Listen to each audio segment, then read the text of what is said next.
Morning friends, welcome to my YouTube channel A to Z classes by Gaurav sir. हम लोग हैं political science में और पॉलिटिकल साइंस का इंडिया वाली book means politics after independence कैसे कैसे चला था। फर्स्ट चैप्टर है challenges of nation building means independence के बाद नेशन को बनाने में हमें क्या क्या चैलेंज मिला था, बताया था। 3 चैलेंजेस थे। फर्स्ट चैलेंजेस को लेकर के हम लोग डिस्कस करें means shape of the nation कैसे कैसे बना। तो शेप ऑफ द नेशन बनाने में हमने 2 चीज़ें डिस्कस कर लिया था। क्या क्या कर लिए थे? तो हम लोग पार्टीशन डिस्कस कर चुके थे। हाँ, पार्टीशन डिस्कस कर चुके थे। और दूसरा हम लोग क्या प्रिंसली स्टेट्स डिस्कस कर चुके थे। प्रिंसली स्टेट्स मीन्स कैसे कैसे प्रिंसली स्टेट्स को मिलाने में मुश्किल लगी। उसमें से हम लोग मणिपुर का केस डिस्कस किए थे, हैदराबाद का किए थे, जूनागढ़ का किए थे और जम्मू कश्मीर वाला बोला था कि चैप्टर 8 में करूँगा। तो क्या हमारा नेशन बन गया था? भाई मान लो इंडिपेंडेंस गेन हुआ, पाकिस्तान भी अलग हो गया, ठीक है, बाउंड्री भी बन गया, प्रिंसली स्टेट्स भी सारे मिल गए, मान लो सर क्रीक लाइन के द्वारा बाउंड्री भी मिल गया, लेकिन देश के अंदर कैसे करोगे? मीन्स प्रिंसली स्टेट्स चलो अभी मिल गए, देश का अंदर बाउंड्री कि मान लो बिहार का बाउंड्री कहाँ रहेगा, फिर बिहार स्टेट बनेगा तो कैसे बनेगा, आंध्रा कैसे बनेगा, कैसे रहेगा?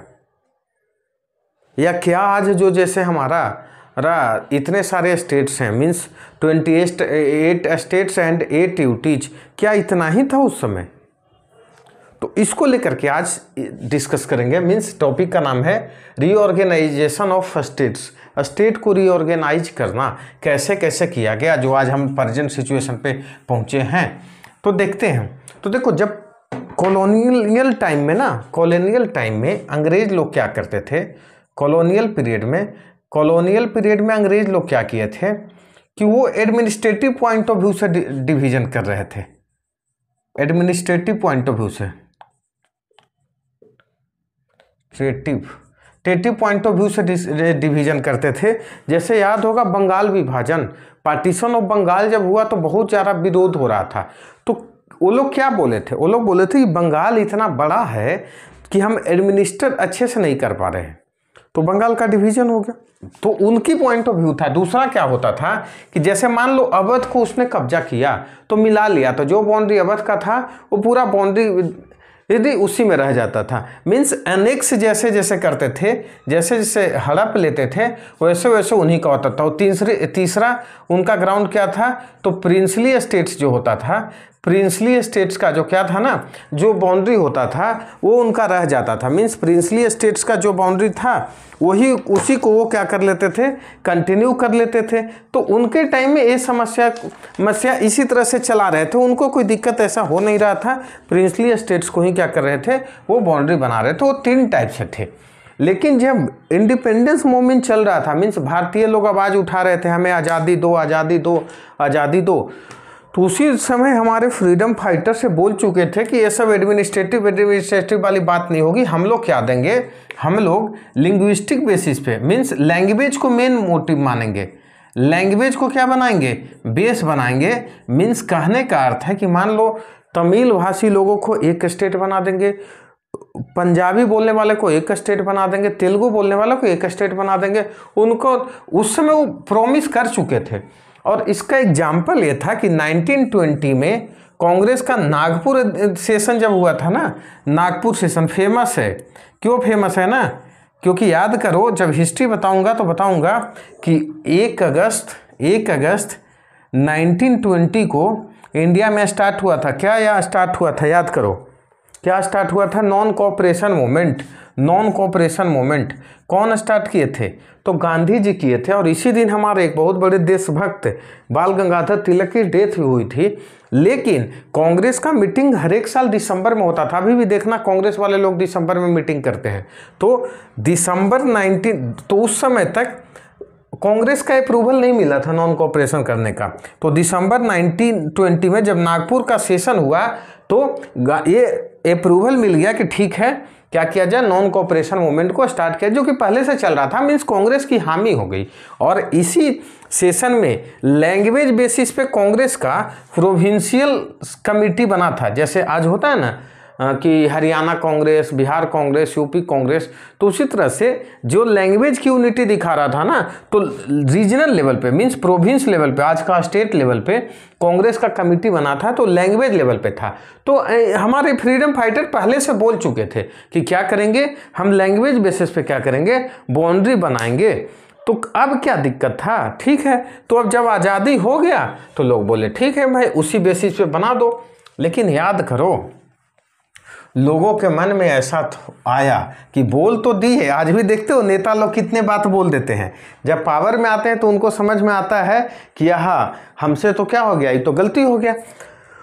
गलती तो खैर नहीं बोल सकते, मतलब इम्प्लीमेंट करने में दिक्कत हो रहा था। जैसे जब इंडिपेंडेंस गेन कर लिए लोग 1947 में, तो इनको लगा कि भाई लैंग्वेज बेसिस पे यदि स्टेट डिवाइड कर दिए तो अभी तो हम लोग पार्टीशन देख चुके हैं। अभी तो देश दो पार्ट में क्या हुआ है, पार्टीशन देख चुके हैं, दो पार्ट में बट गया है इंडिया और पाकिस्तान। और यदि लैंग्वेज बेसिस पे इसी तरह से दे दिए तो क्या गारंटी कि फिर से हमारा देश क्या होगा, नहीं बटेगा, ठीक है। तो लोगों का डर ये था। इस कारण से क्या हो गया, उस समय इंडियन गवर्नमेंट ये डिसीजन नहीं ली, बोली कि हमारे देश में तो इतनी डाइवर्सिटी है, कैसे क्या करेंगे भाई, हमारा देश ही बढ़ जाएगा। तो इस कारण से उस समय तो डिसीजन नहीं ली कि क्या उसके लिए, तो कुछ दिन तक तो आंदोलन लगा, तो बोला ठीक है भाई एक कमेटी बना देते हैं, इसके धर कमेटी, इसके धर कमेटी। देखना आज भी कोई चीज़ होता है तो कमेटी बन जाता है फट से। तो क्या हो गया, ये 1948 में कमेटी बनी, जिनके ये चेयरमैन थे। जून में ये बना, दिसंबर में रिपोर्ट दिए, क्या जल्दी से रिपोर्ट दे दिए दिसंबर में। और ये बोले नहीं भाई लैंग्वेज बेसिस पे स्टेट्स को अलग अलग मत करो, क्या करो, एडमिनिस्ट्रेटिव बेसिस पे करो। अब समझाता हूँ कि दोनों रीजन क्या है। एडमिनिस्ट्रेटिव मतलब कि मान लो जैसे एनसीआर का है, तो पूरा एनसीआर एडमिनिस्टर यदि कर ले रहा है गवर्नमेंट, तो पूरे एनसीआर को एक साथ बना दो। ऐसा नहीं कि एनसीआर में मान लो हरियाणवी बोलने वाले को हरियाणा में रख दो, यूपी के भाषा बोलने वाले को यूपी में रख दो, ऐसा नहीं। जैसे ही ये रिपोर्ट आया तो और तेजी से विरोध होने लगा, खास करके साउथ वाले स्टेट्स में तो और तेजी से विरोध होने लगा। तो आनंद फानन में फिर से क्या किया गया, फिर से दिसंबर 1948 में ही एक कमेटी बनाया गया, 3 सदस्यीय 3 मेंबर्स। और मेंबर्स भी देखना कितने बड़े बड़े लोग थे। इसे बोलते हैं जेवीपी कमेटी। जैसे नेहरू जी, जवाहरलाल नेहरू उस समय का प्राइम मिनिस्टर, भी से सरदार वल्लभ भाई पटेल, कल ही बताया था क्या इंडिया को यूनाइट कर दिए तो पटेल साहब। और पी से पटाभी सीतारामैया कौन से थे, याद करो, इन्हीं को तो हराए थे कौन, सुभाष चंद्र बोस। जब इंडिया का हिस्ट्री पढ़ाऊंगा तो बताऊंगा फ्रीडम फाइटर, फ्रीडम स्ट्रगल, ये तीनों मिलकर के कमेटी बना। ये तीनों भी मना कर दिए, बोले नहीं भाई ऐसा मत करो, लैंग्वेज के बेसिस पे मत दो, देश टूट जाएगा, क्योंकि देश की यूनिटी के लिए खतरा है कि लैंग्वेज के बेसिस पे हम लोग रहें, नहीं हम लोग सब मिलजुल के रहें, सो बात है। अब इनको मना करते ही ना और तेज विरोध होने लग गया, और तेज विरोध होने लग गया। और खास करके विरोध कहाँ तेज था, तो उस समय का मद्रास प्रोविंस, आज वाली चेन्नई या तमिलनाडु नहीं था मेरे भाई। मद्रास कितना बड़ा था, आज का तमिलनाडु, कर्नाटका का कुछ पार्ट, केरला का भी कुछ पार्ट, आंध्रा का कुछ पार्ट, तेलंगाना का कुछ पार्ट, इतना बड़ा होता था उस समय का। तो देखो आज भी तमिलनाडु में क्या बोलते हैं, तमिल बोलते हैं, और आंध्र प्रदेश में तेलुगु बोलते हैं, कनाडा में कन्नड़ बोलते हैं, और केरला में लोग मलयालम बोलते हैं। तो आज का जो आंध्र प्रदेश और तेलंगाना मिलकर के है, तो आज का जो आंध्र प्रदेश और तेलंगाना, ये वाली स्टेट में क्या होता था, क्या बोला जाता था, तेलुगु बोला जाता था। तो तेलुगु भाषी जो लोग थे वो करने लगे विरोध, बोले हमें तो स्टेट चाहिए ही चाहिए, मानो मेरी बात। और तो और समस्या कहाँ खड़ा हो गई कि गांधी के फॉलोअर थे, गांधी भक्त जिन्हें बोलते हैं, और बहुत बड़े देशभक्त थे, हर जगह पार्टिसिपेट किए थे, शॉर्ट आंदोलन से लेकर के मीन्स ये इंडिविजुअल मूवमेंट सब में, नमक सत्याग्रह से लेकर के इंडिविजुअल मूवमेंट जो था उस सब में पार्टिसिपेट। नाम था क्या, पोट्टी श्रीरामालू, नाम क्या था याद रखना, एमसीक्यू पूछा जाता है। पोट्टी श्रीरामालू, ये बहुत बड़े लीडर होते थे, गांधी के फॉलोअर होते थे। क्या किए, 19 अक्टूबर 1952 को बैठे, देखो ध्यान से, 19 अक्टूबर 1952 को बैठे, 15 दिसंबर को इनकी डेथ हो गई। 15 दिसंबर 1952 को इनकी डेथ हो गई। समझ रहे हो कितने दिन में बैठे थे? तो अक्टूबर सोच लो कि क्या 31 दिन का, तो 13 दिन अक्टूबर, नवंबर 30 दिन, और इधर लगभग 14 दिन। सोच लो कि इतना लंबा बैठ गए, 57 डेज हंगर स्ट्राइक पे बैठ गए और भूख हड़ताल पे ही बैठ जाते थे। गांधी के भक्त थे। इनकी डेथ होते ही और ज़्यादा भयानक स्थिति वहाँ का हो गया। और सबसे बड़ी बात था कि उधर का जो लोकल लीडर थे ना, वो भी इंडिविजुअल स्टेट मांग कर रहे थे। तो इनकी जैसे ही डेथ हुई, प्राइम मिनिस्टर बोल सकते हो कि एक तरह से डर गए मतलब कि यार पब्लिक को ही तो मानोगे ना। तो जो आज तक विरोध करते आए थे लिंग्विस्टिक बेसिस पे, फर्स्ट स्टेट, इसीलिए याद रखना एमसीक्यू में, फर्स्ट स्टेट जो लिंग्विस्टिक बेसिस पे बना, एमसीक्यू पढ़ोगे कौन सा? आंध्र प्रदेश। क्योंकि यहीं के डेथ हो गई और पब्लिक आ गई रोड पे, पुलिस फायरिंग करना पड़ा और लोगों की डेथ हो गई। देखो डिक्लेयर तो दिसंबर में ही जैसे डेथ हुआ था उसी समय कर दिए थे, कुछ दिन बाद, 1-2 दिन बाद। लेकिन लागू कब हुआ? तो 1953 में फर्स्ट लिंग्विस्टिक स्टेट जो बना हमारे देश में, कौन सा बना?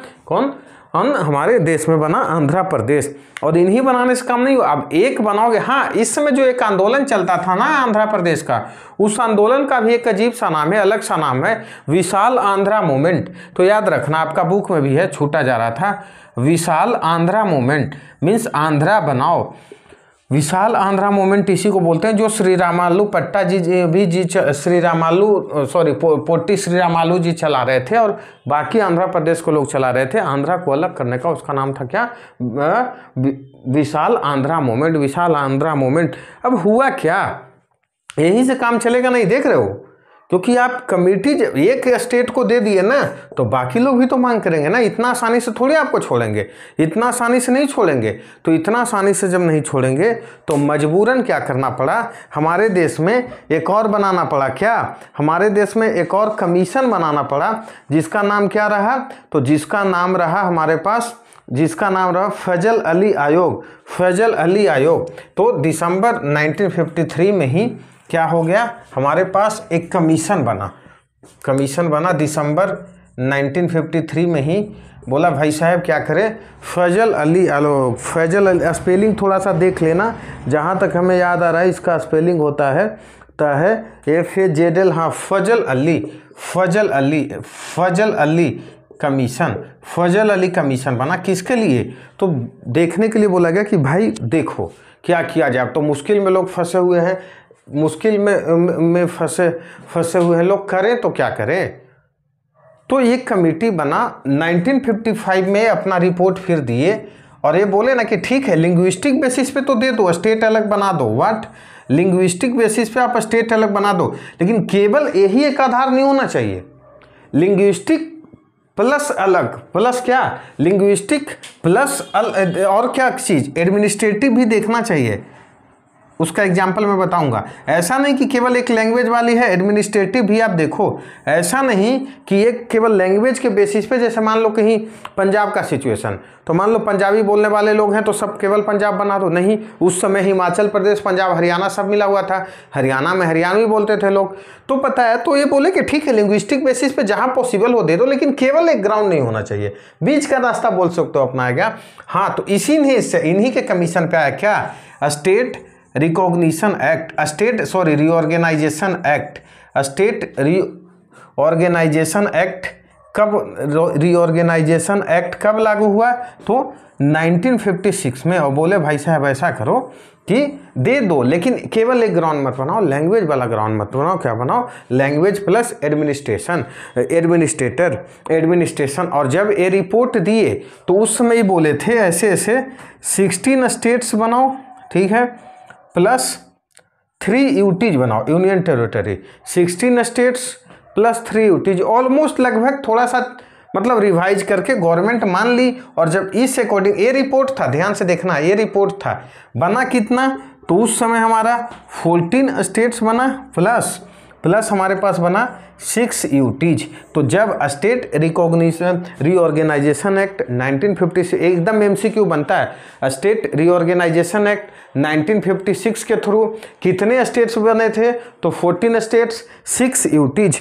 तो क्या सर ऐसा ही चला, मतलब सारा समस्या खत्म? तो देखो ये बताता हूँ, केवल लैंग्वेज बेसिस पे नहीं बना था, उसका एग्जाम्पल देख सकते हो, क्योंकि हमारा देश इतने आसानी से थोड़ी छोड़ देता कि अब लैंग्वेज बेसिस पे लड़ो मरो। जैसे उस समय होता था बॉम्बे स्टेट, याद करो, जी हाँ, उस समय बॉम्बे स्टेट होता था। इसमें गुजराती बोलने वाले लोग भी थे, गुजराती स्पीकिंग लोग भी थे और मराठी स्पीकिंग लोग भी थे, ठीक है। आगे चल करके 1960 में क्या हो गया, 2 स्टेट बना, वहीं से एक हो गया महाराष्ट्र और दूसरा हो गया गुजरात, समझ गए। तो केवल लैंग्वेज पे होता था, ये दोनों को भी उसी समय अलग कर दिया जाता।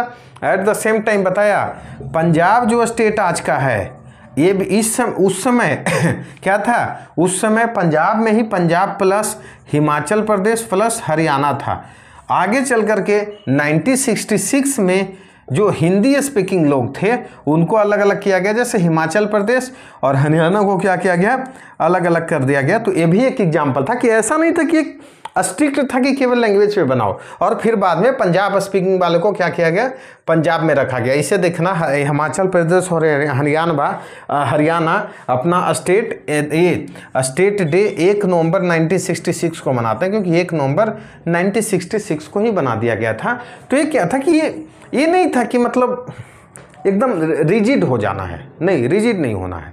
और धीरे धीरे हमारे देश में और स्टेट्स बनते चले गए। जैसे बता दिया ना कि उस समय का ये सॉल्यूशन था, बाद में मान लो रीजनल बेसिस पे भी डिमांड हुआ, कल्चरल बेसिस पे भी डिमांड हुआ था, अलग अलग स्टेट बना। जैसे एग्जांपल सोच सकते हो कि झारखंड का बिहार से अलग कल्चर था।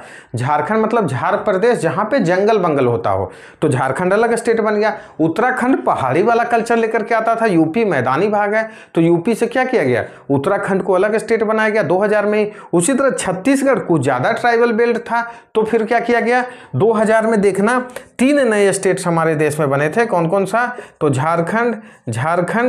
झारखंड और कौन कौन सा, उत्तराखंड और छत्तीसगढ़। तीनों क्या हुआ, ऐसा नहीं था कि तीनों लैंग्वेज बेसिस पे बना, जी नहीं, तीनों बना कल्चर के बेसिस पे। इसके आगे चल करके देखो तो 1972 में भी हमारे देश में 3 नए स्टेट बने। कौन कौन सा, अभी एक में इलेक्शन हुआ, आसाम से अलग होकर के कौन सा बना, आसाम से अलग होकर के मिजोरम बना। आसाम से अलग होकर के मिजोरम या मेघालय, मैं जहाँ तक थोड़ा सा कंफ्यूज हो रहा हूँ, नहीं, मेघालय मणिपुर त्रिपुरा, जी हाँ मेघालय। आसाम से अलग होकर के मेघालय। उसके बाद एक बना मणिपुर, लास्ट लेक्चर में भी बताया था इसकी कहानी, और एक बना त्रिपुरा।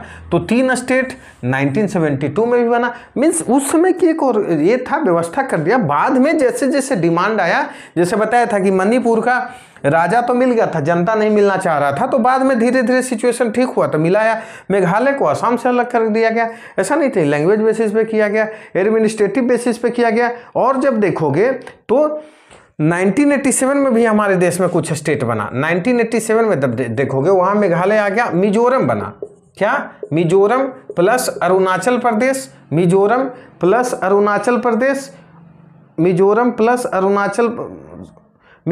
प्लस आसाम, नहीं सॉरी, अरुणाचल प्रदेश किसी और स्टेट में बना होगा। मिजोरम प्लस अरुणाचल प्रदेश। 1963 में देखोगे तो नागालैंड वाला, 75 में सिक्किम, 1963 में नागालैंड और 1975 में क्या बना, सिक्किम। और लेटेस्ट देखोगे तो क्या बना, तो लेटेस्ट देखोगे तो 2014 में आंध्र प्रदेश से भी अलग होकर के क्या एक स्टेट बना था, तेलंगाना बना। और 370 हटा तो क्या बना, एक स्टेट था जो J&K जो स्टेट था वो डिवाइड होकर के क्या बन गया, 2 यूटीज में बना है ना, J&K और लद्दाख। लद्दाख में भी देखना सेपरेट स्टेट की मांग चल रहा है। मीन्स रीजनल बेसिस पे ऐसा नहीं है कि खत्म हो गया। अब देखो लैंग्वेज बेसिस पे केवल नहीं मांग होता है, वो उस समय मांग हो गया। रीजनल बेसिस पे हमेशा न्यू स्टेट्स की मांग होते रहता है। जैसे अभी भी देखना विदर्भ क्या करता है, नया स्टेट का मांग करता है, अभी बताया लद्दाख मांग कर रहा है। फिर देखना वेस्ट बंगाल का कुछ जो हिलीज एरिया है दार्जिलिंग वार्जिलिंग की तरफ, ये लोग भी बोलता है भाई हमें अलग स्टेट दे दो। तो मांग चलते रहता है देश में, ऐसा कुछ नहीं है। क्या होता है, मांग वहाँ चलते रहता है और उसको अदर वे में लेना ही भी नहीं चाहिए, क्योंकि भाई जिसकी जैसी क्या होगा, जिसकी जैसी चलेगा वो क्या करने लगेगा, मांग करेगा, उसमें कोई दिक्कत तो नहीं होना चाहिए। हाँ 1987 में एक बार सुधार कर लेंगे, हमें कन्फ्यूजन हो रहा था मिजोरम प्लस अरुणाचल, हाँ ठीक ही लिखा है, दोनों स्टेट बने थे। तो इस तरह से हमारा स्टेट और आगे चल के ही बने का डिमांड होगा। तो जैसे यूपी का बोला जाता है इतना बड़ा स्टेट है, और मैं तो इस मांग को फेवर करता हूँ यार, इतना बड़ा स्टेट 2-3 कंट्री के बराबर तो अकेला है, तो उसे क्या करो 2-3 पार्ट में डिवाइड करके थोड़ा छोटा छोटा स्टेट बनाओ, तो क्या होता है एडमिनिस्ट्रेशन करने में आसान होता है। अब जब हमारा 1947 क्या 1950 से लो या 1956 से लो, जब स्टेट रीऑर्गेनाइजेशन एक्ट लागू हुआ, उसका लगभग आज 2023 में है, ऑलमोस्ट 67 ईयर्स हुआ। तो क्या हमारे जो उस समय के फोर फादर्स थे उनकी डाउट थी, क्या वो ठीक डाउट था? क्या हमारा देश सच में कमजोर हुआ या हमारा देश, तो उनको डाउट, मेन डाउट क्या था? तो उनको डाउट था, देखो क्या, एक तो इंटीग्रिटी खतरे में रहेगी, देश हमारा क्या रहेगा, कमजोर हो जाएगा, इंटीग्रिटी क्या होगा, कमजोर हो जाएगा। लेकिन क्या ऐसा हुआ? नहीं, और लोग आपस में मिल करके हमारा डेमोक्रेसी स्ट्रॉन्ग हुआ। क्या हुआ? देश स्ट्रॉन्ग हुआ, मीन्स क्या रहा, कंट्री की इंटीग्रिटी और बढ़ा है। क्योंकि देखो अब मान लो जैसे साउथ में उस समय बहुत बड़ा आंदोलन चलता था, हम अलग होंगे, लेकिन मान लो लैंग्वेज बेसिस पे सबको मिल गया तो ठीक है भाई, आंध्रा अलग बढ़े, तेलंगाना अलग बढ़े, और सब अलग, सब जब विकास करेगा तो देश अपने आप विकास करेगा। तो नहीं, ऐसा कुछ हुआ नहीं, कंट्री स्ट्रॉन्ग हुआ। बाद लोगों को लग रहा था डेमोक्रेसी, देखना डेमोक्रेसी और स्ट्रॉन्ग होगा, क्योंकि देखो याद करो जब कांग्रेस स्टार्टिंग डेज में बनी थी तो केवल चंद मुट्ठी भर इंग्लिश स्पीकिंग लोगों की पार्टी होती थी, इंग्लिश स्पीकिंग लोगों की, और वही लोग पॉलिटिक्स में आते थे। अब देखो चूंकि रीजनल बेसिस पे, मान लो एक सिंपल सा एग्जांपल, आंध्र प्रदेश बन गया, तो वहाँ की नेता को क्या अंग्रेजी बोलना जरूरी है? नहीं, अपने राज्य में पॉलिटिक्स करने के लिए चूंकि अपना लैंग्वेज में बना है, तो अपना लैंग्वेज में भी जनता को अपना बात बता सकते हैं। तो कॉमन लोग भी जो नॉन इंग्लिश स्पीकिंग भी आने लगेंगे ना पॉलिटिक्स में, तो कॉमन लोग जब आने लगेंगे तो उससे क्या हो जाएगा, लोगों को भरोसा डेमोक्रेसी में बढ़ेगा। मीन्स डेमोक्रेसी क्या हुआ हमारा, क्या हो गया, डेमोक्रेसी, और क्या हो गया, स्ट्रांग हुआ, और डेमोक्रेसी स्ट्रांग हुआ तो देश स्ट्रांग होगा। मीन्स उनकी जो उस समय ये डर था वो तो आज तक नहीं रहा, और क्या रहा, डेमोक्रेसी स्ट्रांग और हुआ, ठीक है, नेशनल, और क्या रहा, तो देखो अब देखो, अब हर एक स्टेट अलग अलग लैंग्वेज या मान लो है अलग अलग कल्चर, और एक इंडिया बना। तो इंडिया जब बना तो यही तो हमारा देश है, unity in diversity. Means diversity को क्या किया गया, प्रमोट किया गया, डाइवर्सिटी को क्या किया गया, इंक्रीमेंट हुआ इससे, यूनिटी इन डाइवर्सिटी। साउथ के लोग देखना धोती पे बेल्ट लगा करके एकदम मजे में रहते हैं, हम लोग देखो कुछ भी हो जाए गमछा जरूर रखेंगे, कितना महंगा कपड़ा पहने बिहार में जाओ गमछा जरूर रखेंगे। सेम देखते हरियाणा में गमछा रखेंगे, दूसरे स्टेट में चला जाओ तो अलग कल्चर है, पहाड़ी में चला जाओ तो अलग कल्चर है। तो भाई यही तो हमारी खूबसूरती है। तो ये खूबसूरती कब मेंटेन रही, तो चूंकि सबको रीजनल बेसिस पे रहने को मौका दिया गया, आपस में द्वेष कम हुआ, ठीक है, तो डाइवर्सिटी। दूसरा और क्या काम हुआ, इससे फायदा हुआ कि बाउंड्री बनाने में आसान हुआ। भाई कोई तो ग्राउंड लेते कि बाउंड्री बनाना पड़ता है कि ये स्टेट यहाँ तक है, ये स्टेट यहाँ तक है, तो बाउंड्री बनाने में काम आसान हुआ। क्या हुआ, हमारे देश को इजी पड़ा बाउंड्री बनाने में, जिससे क्या रहा कि हमें आज जो हमारा देश सिचुएशन में है वो पहुँच सके थे। बाउंड्री बनाने में हमारे पास क्या रहा गया, आसान रहा। और क्या, तो प्लूरलिटी, मीन्स यही बोल सकते हो डाइवर्सिटी से मिलता जुलता, प्लूरलिटी को हम लोग क्या किए हैं, एक्सेप्ट किए हैं। और आजकल तो देखना आप तो लैंग्वेज बेसिस पे धीरे धीरे कम ही लोग डिवाइड हो रहे हैं, क्योंकि अब धीरे धीरे प्लूरलिटी एक्सेप्ट हो गया। तो उस समय नया टाइम था, नया देश था, डेमोक्रेसी स्ट्रॉन्ग करना था, क्योंकि डेमोक्रेसी केवल कॉन्स्टिट्यूशन बना देने और संविधान में लिख देने से नहीं ना होता था, लोगों को आइडिया आना चाहिए कि देश हमारा है, पार्टिसिपेट करना चाहिए। तो उस समय नया नया था, इसलिए डर रहे थे लोग। लेकिन इसका रिजल्ट आज तक क्या हुआ, वैसा खराब हुआ नहीं। और हम लोग क्या कर सकते हैं, हम लोग बोल सकते हैं कि रिजल्ट कुछ वैसा खराब हुआ ही नहीं है। और क्या हुआ है, आज तक अच्छा चला है। आज तक क्या चला है हमारे देश में, अच्छा ही चला है। और आगे चल के भी इसी को ग्राउंड बना करके देखेंगे कि बहुत सारे स्टेट बने तो कोई दिक्कत नहीं है। अब देखो, लगभग 1/4 पॉपुलेशन से भी कम है यूएसए, और यूएसए में स्टेट्स कितने हैं, 50। हमारे में कितने हैं, 28 स्टेट्स प्लस 8 यूटीज। तो मान लो स्टेट्स बन भी जाए तो दिक्कत क्या है। मैं तो इसको सपोर्ट करता हूँ, क्योंकि एडमिनिस्ट्रेशन अच्छा होता है। मान लो बड़ा स्टेट तो एक सीएम कितना देखेगा। तो ये स्टेट रीऑर्गेनाइजेशन थ्योरी था, क्या पढ़े एक बार जल्दी से रिवीजन कर लेते। तो मैं बताया कि भाई एक्सटर्नल बाउंड्री तो बन गई थी, प्रिंसली स्टेट्स मिल भी गए थे, लेकिन इंटरनल बाउंड्री कैसे बनाए कि कौन सा स्टेट का क्या बाउंड्री रहेगा। तो एक आधार बना देने का उसमें मांग चल रहा था, लैंग्वेज बेसिस पे। गवर्नमेंट मान नहीं रही थी, आयोग बना, पहला धार आयोग बना, फिर जेबीपी कमेटी बना, दोनों नहीं माने थे। लेकिन पोटी श्री रामालू की डेथ हो जाती है, उसके बाद गवर्नमेंट को मानना पड़ता है मजबूरी में। लैंग्वेज बेसिस पे फर्स्ट स्टेट 1953 में हैदराबाद। एमसीक्यू केवल रटना नहीं है, समझ लेना। उसके बाद फैजल अली और प्लस 2 लोग और थे, चूंकि चेयरमैन फैजल अली थे इसलिए फैजल अली कमीशन उन्हें बोलते हैं। वो रिपोर्ट दे, बोले लैंग्वेज को तो कंसिडर करो, लेकिन केवल लैंग्वेज को मत बनाओ, एडमिनिस्ट्रेटिव पॉइंट ऑफ व्यू से भी देखो। और वो बेसिस पे एक अपना रिकमेंडेशन दिए। रिकमेंडेशन में बोले थे क्या कि भाई 16 स्टेट्स और 3 यूटीज बनाओ। गवर्नमेंट थोड़ी सी सुधार बुधार करके 14 स्टेट 6 यूटी उस समय बनाई। कब, 1956 में। किसके थ्रू, तो स्टेट रीऑर्गेनाइजेशन एक्ट के थ्रू। प्लस में ये भी रखी, एग्जाम्पल है बॉम्बे स्टेट, दोनों लैंग्वेज बोलने वालों, गुजरात मराठी।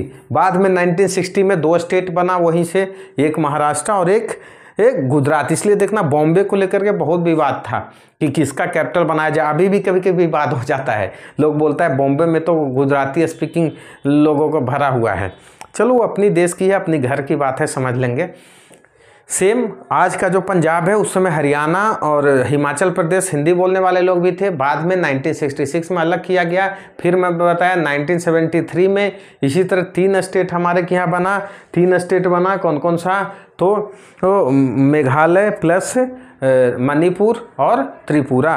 फिर उसी तरह जब हम देखें कि बनते गया, 2000 में 3 स्टेट बनाया, झारखंड, छत्तीसगढ़ और उत्तराखंड। 2014 में बना कौन, तेलंगाना। फिर जम्मू कश्मीर को 370 हटाया तो 2 यूटीज बना है, लद्दाख और जम्मू कश्मीर। इस तरह से हमारा चला। अब एक डिस्कस थोड़ा सा किए थे कि हमारे जो फोर फादर्स को डर था कि भाई नया देश है और लैंग्वेज बेसिस पे डिवाइड करोगे तो देश ना टूट जाए फिर से। एक बार तो पाकिस्तान बन चुका था टूट करके, तो नहीं हुआ। और आज तक देश स्ट्रांग है और डेमोक्रेसी स्ट्रांग हुई है, सब लोग मिलजुल करके वोट करते हैं। जैसे अभी तो साउथ नॉर्थ ईस्ट के स्टेट में 3 स्टेट में वोटिंग हुई, बम्पर वोटिंग, रिकॉर्ड तोड़। जो पहले देश से अलग होना चाहते थे, आज कम से कम उनको देश के डेमोक्रेसी पे भरोसा तो है, मिलजुल करके रह रहे हैं। तो इसी तरह से देश आगे बढ़ता रहे। और ये हुआ आपका चैप्टर नंबर 1। तो 4 लेक्चर में चैप्टर, शायद हाँ 4 लेक्चर में हमने खत्म किया। चारों लेक्चर आपका यूट्यूब पे रहेगा, आप देखें, अच्छे से पढ़ें, प्लस में लाइक सब्सक्राइब शेयर भी करते रहें, जिससे हमें मोटिवेशन मिले। Thank you.